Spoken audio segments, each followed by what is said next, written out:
What happens when America's sweetheart walks into the lion's den and refuses to be intimidated? Today, we're diving into one of the most shocking confrontations in daytime television history, where Dolly Parton's southern charm met Joy Behar's sharp tongue in a battle that ended with a stunning walk-off. This is a story about respect, boundaries, and what happens when someone finally stands up to a bully. Make sure you subscribe and let me know in the comments if you think Dolly handled this the right way. The View's studio buzzed with its usual pre-show energy as Dolly Parton settled into the guest chair, her sequined jacket catching the studio lights. She'd been on countless talk shows over her decades-long career, but something felt different today. Joy Behar sat across from her with a particular gleam in her eye, the kind that usually meant trouble for whoever was in the hot seat. "So, Dolly," Joy began with a smile that didn't quite reach her eyes. "You've been making music for what, 50 years now? Don't you think it's time to maybe update that look? I mean, the big hair, the sequins, it's all very 1970s. Dolly's smile remained warm, but her eyes sharpened just slightly. "Well, honey, I've always believed that if something works, why fix it? My fans seem to love me just the way I am. But don't you think," Joy pressed on, leaning forward with that confrontational posture she was known for, "that you're setting a bad example for young women? All this emphasis on appearance, the plastic surgery, the costumes. It's not exactly feminist, is it?" The other hosts shifted uncomfortably. Whoopi Goldberg shot Joy a warning look, but Joy was clearly just getting started. Sarah Haynes tried to jump in with a lighter question, but Joy cut her off. "I'm serious, Dolly. You've built your entire brand on looking like a cartoon character. Don't you think that's a bit shallow for someone who claims to be a serious artist?" Dolly's fingers drummed once on her knee, a small tell that those who knew her would recognize as a sign she was choosing her words very carefully. "Joy, darlin', I've never claimed to be anything other than exactly what I am. I write my own songs. I run my own businesses.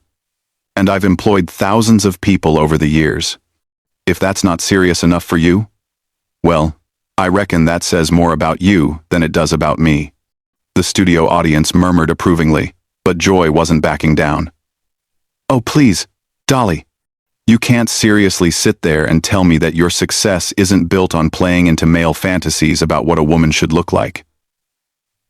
You're basically a Barbie doll with a guitar." "Joy," Whoopi interjected firmly, "I think we should move on to—" "No, it's all right, Whoopi," Dolly said, her voice still sweet but with an edge of steel creeping in.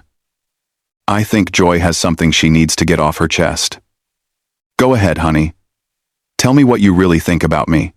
Joy seemed almost gleeful at the invitation. "Fine.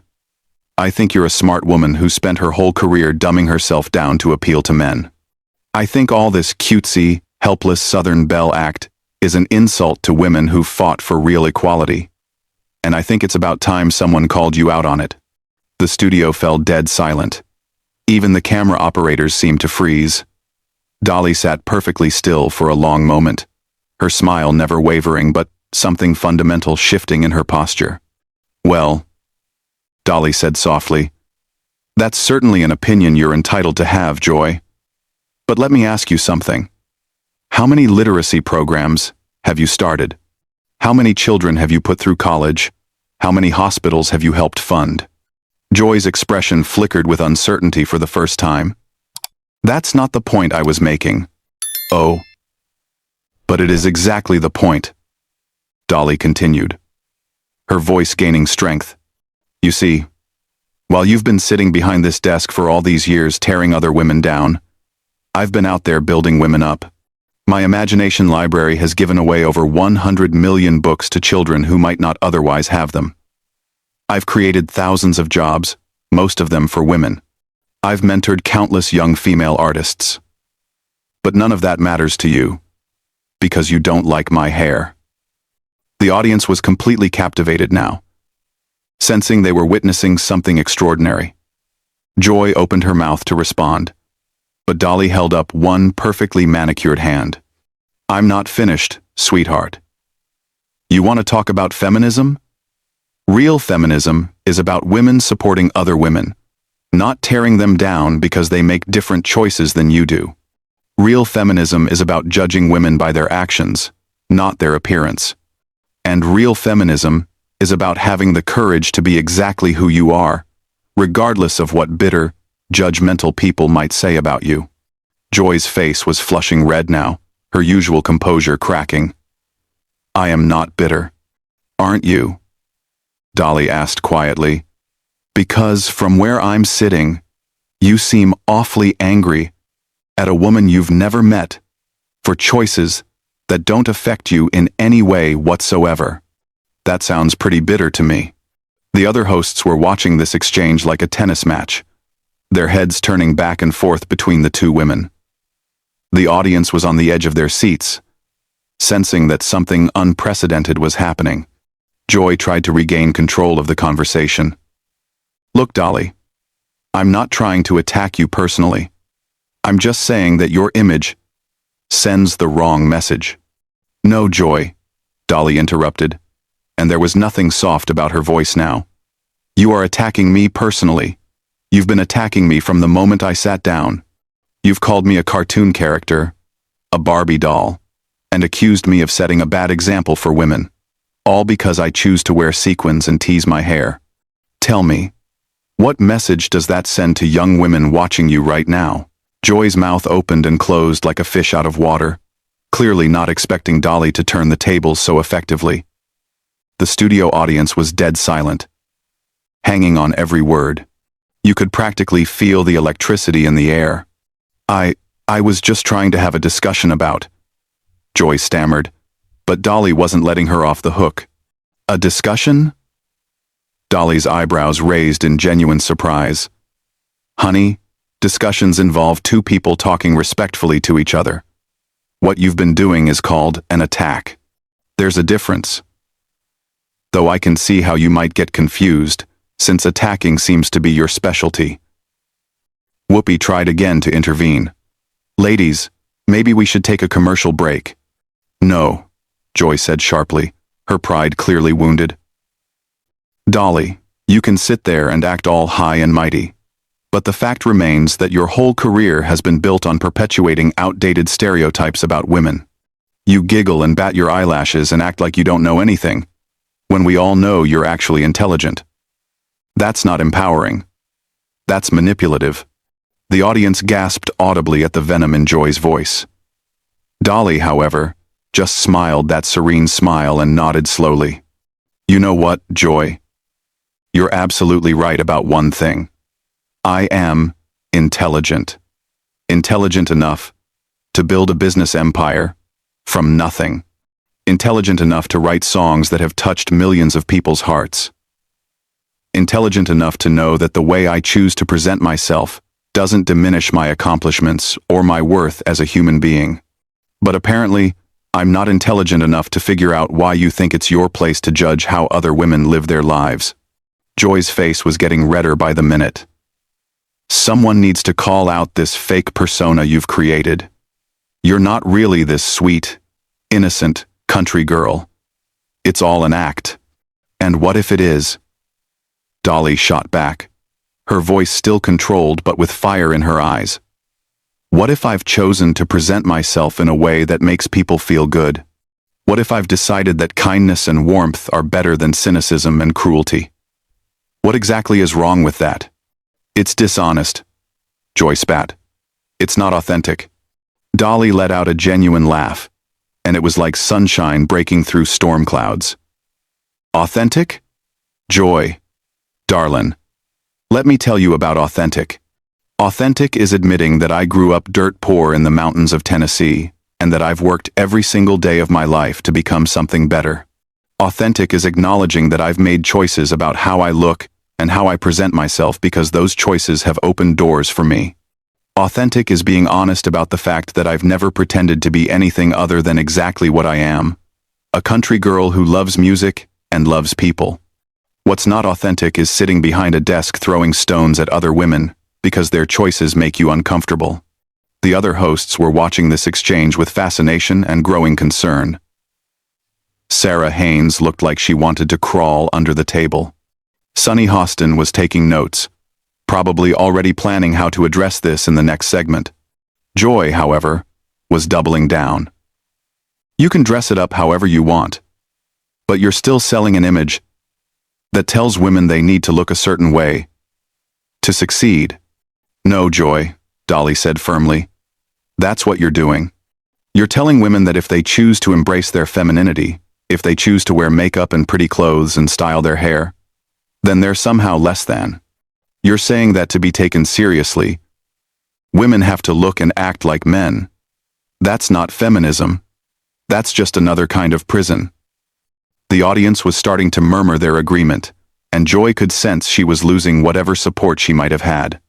That's not what I'm saying at all, Joy protested, but her voice lacked conviction now. Isn't it? Dolly pressed. Because from what I've heard so far, you seem to think that any woman who chooses to embrace traditional femininity is somehow betraying the cause. Tell me, Joy, what gives you the right to decide how other women should present themselves? Joy opened her mouth to respond, but Dolly wasn't finished. And while we're talking about authenticity, let's talk about what's really happening here. You invited me on your show, supposedly to promote my new album and talk about my charity work. But from the moment I sat down, you've done nothing but attack my appearance, my choices, and my character. Is that what you call professional journalism? The question hung in the air like a challenge. Joy shifted uncomfortably in her chair, clearly realizing that she had overplayed her hand badly. I was just trying to ask tough questions, Joy said weakly. Tough questions? Dolly's voice was incredulous now. Joy, a tough question would be asking me about the challenges facing rural education or the complexities of running a business in the entertainment industry.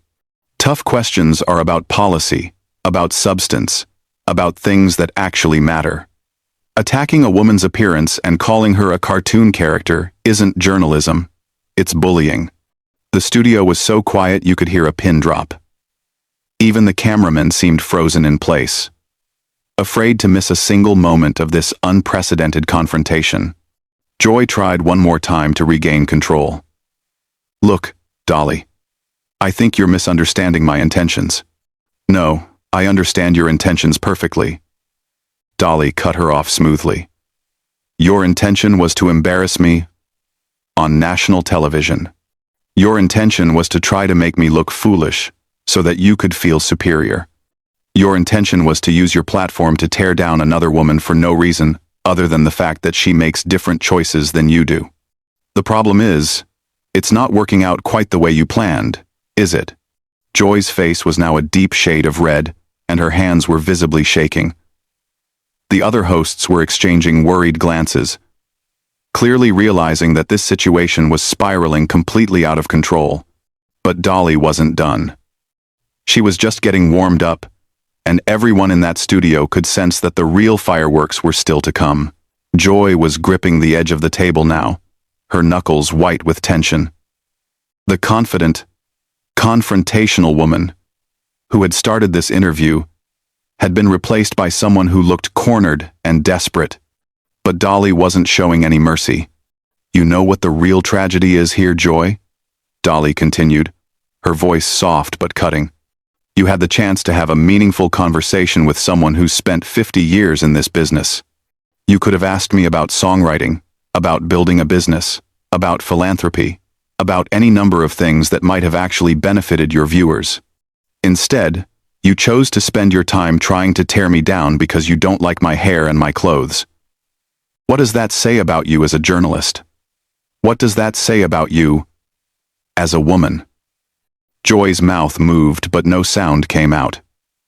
She looked around desperately at her co-hosts, but they were all avoiding eye contact now. Even Whoopi, who usually jumped in to rescue difficult situations, seemed content to let this play out. I think, Joy finally managed to croak out, that we should agree to disagree and move on to another topic. Dolly tilted her head slightly, like a bird considering a particularly interesting insect. Oh, we're gonna move on, all right. But first, I think you owe your viewers an explanation. You see, this isn't really about me at all, is it, Joy? This is about you, and whatever issues you have with women who make different choices than you do. That's ridiculous, Joy snapped, but her voice was shaky now. Is it? Dolly asked calmly. Because I'm sitting here thinking about all the successful women you've had on this show over the years, and I'm noticing a pattern. You seem to have a particular problem with women who embrace their femininity. Women who choose to be glamorous, or who present themselves in traditionally feminine ways. Why do you think that is? The question hit its mark. Joy's face went from red to pale in an instant, and for a moment, she looked genuinely stricken. I don't have a problem with, Joy started, but Dolly held up her hand again. Yes, you do. And that's sad, Joy, because there's room in this world for all kinds of women. There's room for women who choose to be glamorous, and women who choose not to be. There's room for women who wear sequins, and women who wear business suits. There's room for women who tease their hair, and women who don't. But apparently, in your world, there's only room for women who make the same choices you do. The audience was completely silent now, but you could feel their energy. They were witnessing something extraordinary. A masterclass in how to handle a bully with grace and dignity. Joy tried one last desperate gambit. You're twisting my words. I never said any of those things. Dolly smiled that radiant smile again, but there was steel behind it.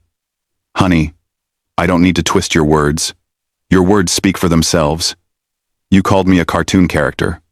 You said I was setting a bad example for young women. You accused me of being fake and dishonest. You said my entire career was built on playing into male fantasies. Those are your words, Joy. Own them. The silence stretched out for what felt like an eternity.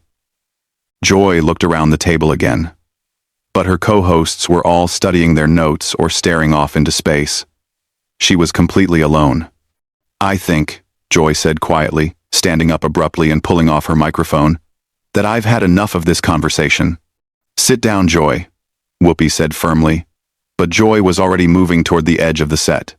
No, I won't sit here and be lectured by someone who thinks being a living doll is an achievement. Joy shot back, her composure completely gone now.